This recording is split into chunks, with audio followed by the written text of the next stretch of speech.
Welcome to the Naiditch Report.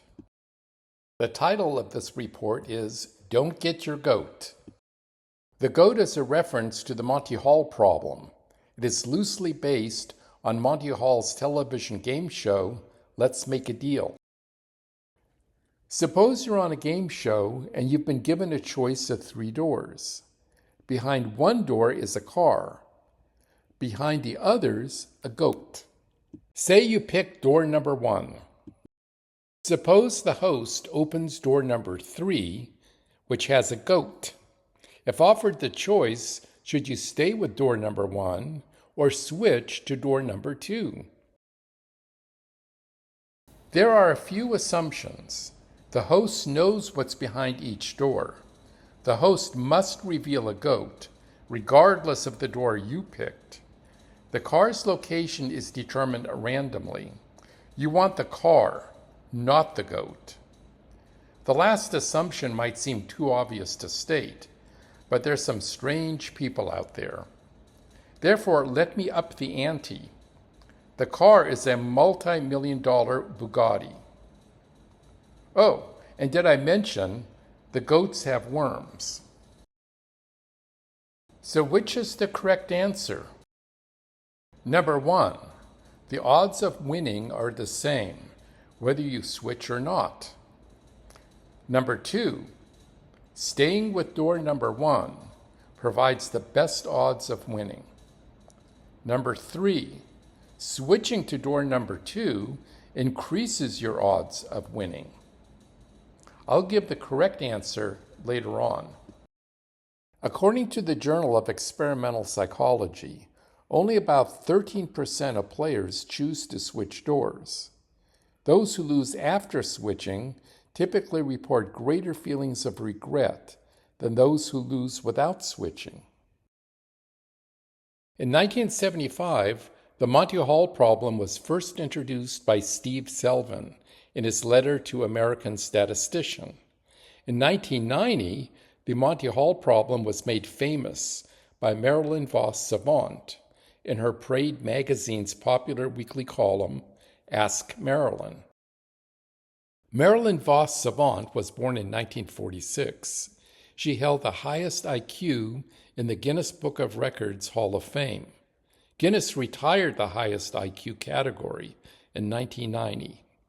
Interestingly, Marilyn is a descendant of physicist and philosopher Ernst Mach. What's your answer to the Monty Hall problem? Almost everyone thinks that with 2 doors, your chance of winning is 50%, whether you switch or not. Marilyn said you should switch doors. If you switch doors, your odds of winning are 2/3. If you don't switch, your odds of winning are 1/3. Thus, according to Marilyn, by switching doors, you double your odds of winning. Marilyn created a media storm. Over 10,000 responses, 65% from academics. The vast majority disagreed with her answer. Here are a few sample responses. You blew it, and you blew it big. Since you seem to have difficulty grasping the basic principle at work here, I'll explain. After the host reveals a goat, you now have a 1 in 2 chance of being correct. Whether you change your selection or not, the odds are the same. There is enough mathematical illiteracy in this country, and we don't need the world's highest IQ propagating more. Shame.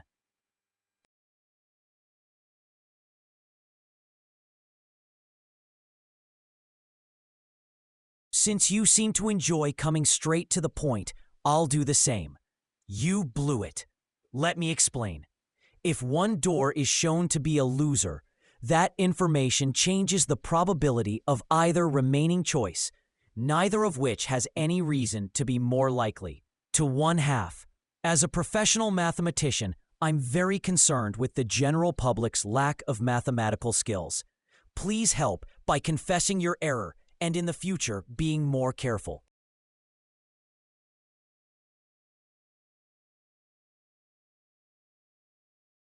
You are utterly incorrect about the game show question, and I hope this controversy will call some public attention to the serious national crisis in mathematical education. If you can admit your error, you will have contributed constructively towards the solution of a deplorable situation. How many irate mathematicians are needed to get you to change your mind?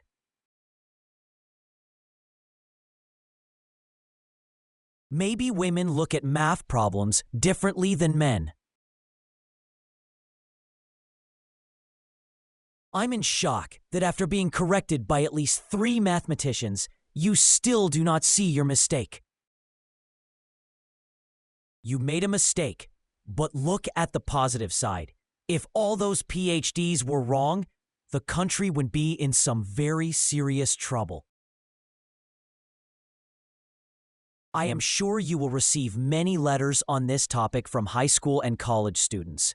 Perhaps you should keep a few addresses for help with future columns.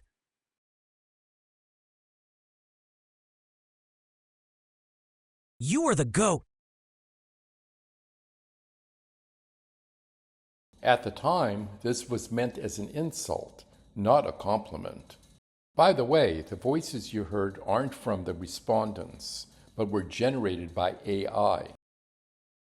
Well, it turns out Marilyn was correct. If you switch doors, the odds of winning are 2/3 instead of 1/3. Well, as a result of all this controversy, Marilyn became a media sensation. Marilyn devoted 3 subsequent columns explaining why her logic was correct. Among non-academics, support rose from 8% to 56%. Among academics, support rose from 35% to 71%. Here's one way the correct answer can be explained. There are 3 possibilities. The car is either behind door number 1, door number 2, or door number 3. In the first game shown here, the car is behind door number 1. In this case, you lose if you switch. But in game number 2 and 3, you win by switching. Because in game number 2, if you switch, you'll pick door number 2 that has the car. And in game 3, if you switch, you'll be selecting door number 3 that has the car. The answer is easier to grasp if there are many doors. Say you pick door number 1 out of 10 doors. Suppose the host opens doors 2 to 6 and doors 8 to 10, which have goats. If offered the choice, should you stay with door 1 or switch to door 7? If you switch, your odds of winning go up from 1 in 10 to 9 in 10. In other words, there is a 9 out of 10 chance that the car is behind a door you didn't pick. And this is true even if there's only one of those doors left closed. Well, even after Marilyn explained her answer, some remained stubbornly unconvinced.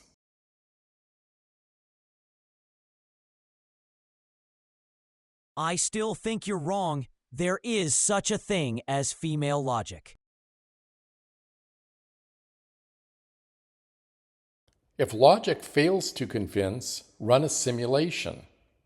Paul Erdős was history's most prolific and eccentric mathematician.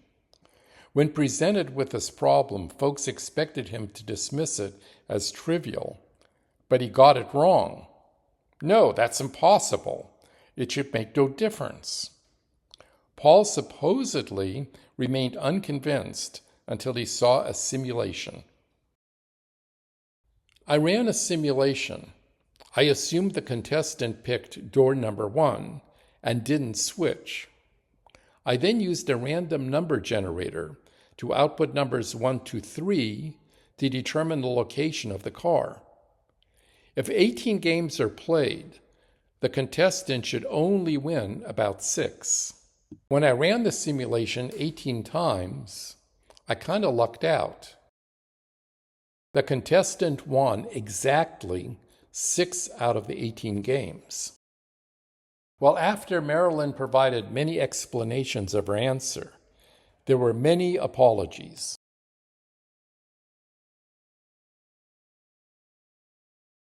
After removing my foot from my mouth, I'm now eating humble pie. I vowed as penance to answer all the people who wrote to castigate me. It's been an intense professional embarrassment.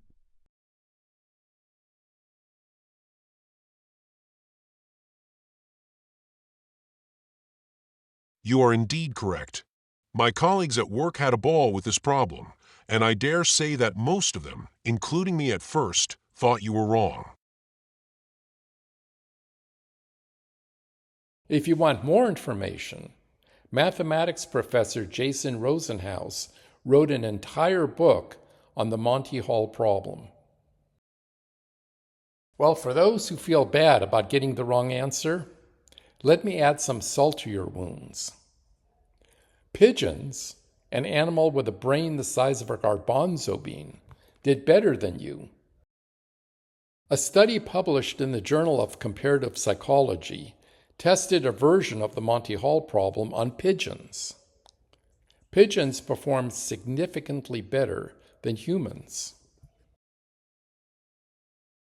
As Martin Gardner once said, in no other branch of mathematics is it so easy for experts to blunder as in probability theory. In 1959, Martin Gardner published the Three Prisoners problem in his mathematical games column in Scientific American. It is mathematically equivalent to the Monty Hall problem, with the car and goat being replaced respectively with freedom and execution. Interestingly, the Three Prisoners problem didn't generate any controversy when it was published. If you're interested, I'll let you read this on your own. Anyway, our game had a happy ending. Turns out the goats stole a car and drove away.